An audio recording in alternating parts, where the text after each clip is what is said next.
Have you noticed an impact from your speeches that more people are volunteering? Yeah, so when I speak on, volunteering is one topic, mentoring is second, and then, whole thing of cross-sectoral collaboration, making diversity inclusion visible, tangible, valuable, and personal. I've noticed that what I promote is everyone should be a change maker in their sphere, like in office, in public space, in school, whether you're a teacher or you're a student. So what I've seen is that people want to become speakers. I tell them, I speak to them, they join the speaker bureaus and I see them speak. Then I've seen a lot of students who never volunteered. They volunteered so much, they already started their own NGOs. Okay. So you can see that impact of people recognizing the value of their voice, and then they now become creators of opportunity for others. So I always look at the underrepresented groups and how do you actually connect them together. I love that, because I don't think people help them enough. No. Those who are already established. Yeah, because that's easy, or then you kind of serve within your own echo chamber. Yeah. So I think that kind of social impact, I see it a lot, and I get people to write me after speaking engagements that this was the key takeaway, or this was and I see them also progressing on LinkedIn. That's lovely. Follow each other. So what about if we talk a little bit about social pressures? Do you think there's social pressure when one enters to become a public speaker, and what's your advice with dealing with that? Yeah. So I didn't come to public speaking it came by encouragements from others. I didn't think I have a story because I always elevated stories of others. Okay. And then very humble. No, but I was like, well, yeah, there's so many other people struggling so much. I already felt quite comfortable, after living in Denmark, moving to Finland. But then I did have, few burnouts and figuring out what I want to do with my life. And then, so this global dignity was a way of also recognizing my own dignity. And so a friend of mine is like, Kamilla, it's time to share your own story. And I was like, okay, so what do I do? Then this whole TED Talk came up and I was like, okay, it's now or never. And I'm just gonna get my act together. And it was in January and I had to do maximum 3-minute pitch to TEDx Helsinki University. Okay. And then I find out in February that I was flying into Copenhagen. Every February, January, I would go to Copenhagen with my husband, see my friends. Yeah. And then as we embarked the plane, disembarked the plane in Copenhagen, I get the mail you got a spot in TEDx Helsinki. And I started crying. I was like, I can't believe this. I hated this topic. I didn't want to talk about volunteering, and now they want to hear my story. Yeah. So it was like that whole revelation that, wow, there is a sense in my story. So, but afterwards, now that you're in limelight, you're in TED Talk, there is a pressure, of course, like that you need to do another one as well as a TED Talk. Or then you need to build that awareness, great pictures, you have to be that. You don't have to be that. You don't have to be. Not every TED speaker is a speaker professionally, right? But I wanted to, then it kind of felt good. I felt comfortable. So the social pressures, I think it's what you make of it. Because if you know that you have a story, you have a message, and you know that somebody will hear it, I think you decide how often are you on YouTube, how often you are. And yes, now COVID you need to produce much more content. I felt pressure during COVID because okay, how do I add value to my customers? So I did a webcast that was new and fun and engaging. And that was also a way for me to learn and give back. But the pressure was that as many platforms that are there, the more pressure there is so what do you actually do? So you need to be intentional. So to avoid social pressure, I would say choose which channels you're on and be comfortable not being everywhere. And it's also good to say no to gig invitations because you also need to position yourself. So what would your one piece of advice be for someone who's aspiring to become a public speaker? Well, the very first advice is to love your topic. You don't go there for... So did you love your story? Well, I have to believe into it, right? After the TED Talk.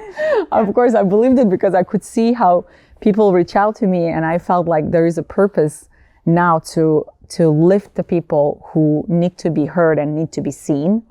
And just like myself, because living a life which is not worthy is not, worthy of life itself. Yeah. So how can you actually share that idea that you get one life once. It's not a rehearsal, and you need to live it fully. Yeah. And so that way of motivating, showing like how do you go from idea to action and like really go for it. I think that's where I found my calling. And it's the same with diversity inclusion, that we all can be inclusive. So if you love your topic and if you love your serving audience, I think you're gonna do well in speaking career.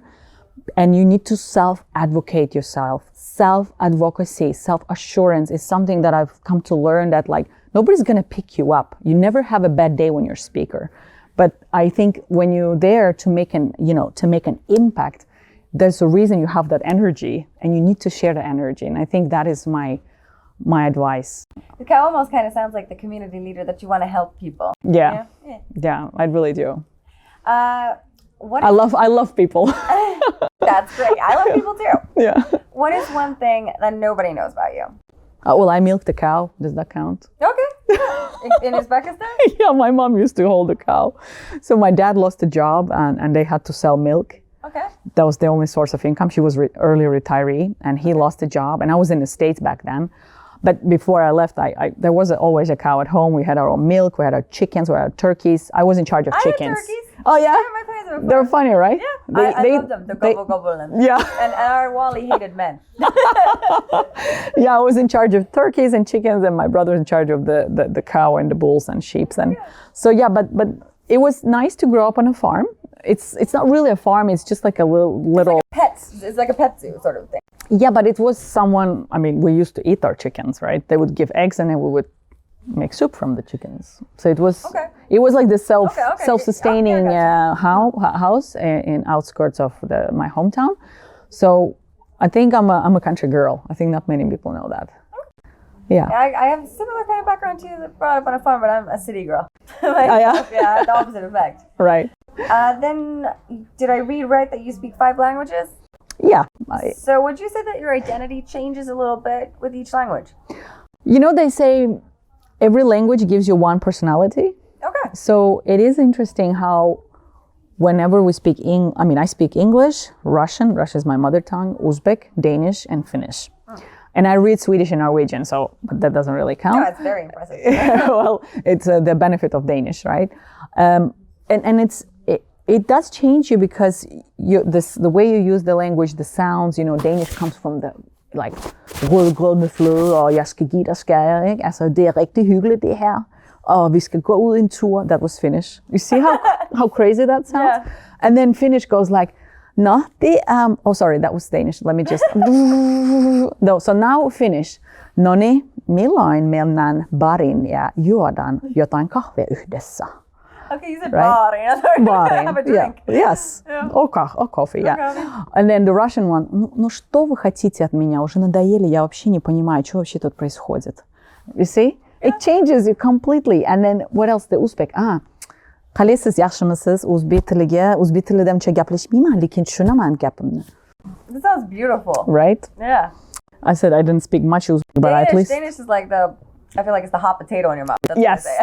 That's exactly what it is. Okay, so you do a little different in each language. It is different, and I think every language gives you a different edge, and it actually helps me also do little translanguaging. So when you try to write a speech, a script, it helps to take language, like phrases from different languages, and see how it fits in a context. And it's nice to also showcase like how it's always like make you smile when you use the different phrases, right? Yeah. So it's a great icebreaker. It's not good if you want to be a poet. Okay. Because I don't know if it's good, but it's not. But I think like if you need to really have a large vocabulary in one language, so that it doesn't like pesticide your other. But I love to enjoy this language awareness, because it gives me also a sense of getting humor in 5 different languages. Yeah, absolutely. So, and understand humor in 5 different languages. It's awesome. Are you as outspoken on each one? Or more so in English? I'm mostly in English and Russian, in Danish. So Finnish, I'm working on my first Finnish speaking gig in Finnish. Okay, when is that going to be? I'm hoping it will be like latest in September. Okay. Yeah, so I'll have a keynote in Finnish. Do you use those 5 languages in your speeches? I mean, because this was really fun. Like hearing you speak of it, do you do that often? I try to. I mean, of course, based on the context, right? If you want to come out as a consultant, you don't want to sound like a comedian, but it's nice to break an ice. I think a consultant can be fun, and Of not just course. your typical stereotype. You're right. No, but I mean, I use a lot of culture, definitely. So yeah, speak more languages. Yes. Then 2 more. So you're passionate about diversity and inclusion. So what would you consider it part of yourself to break the taboo, for instance, about mental health problems? Speaking up, is that part of you?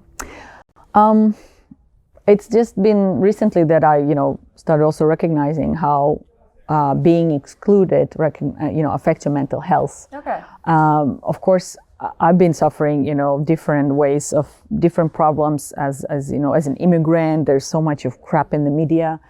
And in diversity inclusion, it's also all about instilling that sense of belonging and find what makes you tick in that society or in that company, So for me, mental health now is as important as fitness, like physical health. So I'm much more aware on the topic, but I'm not like a speaker saying that, yes, how to say it?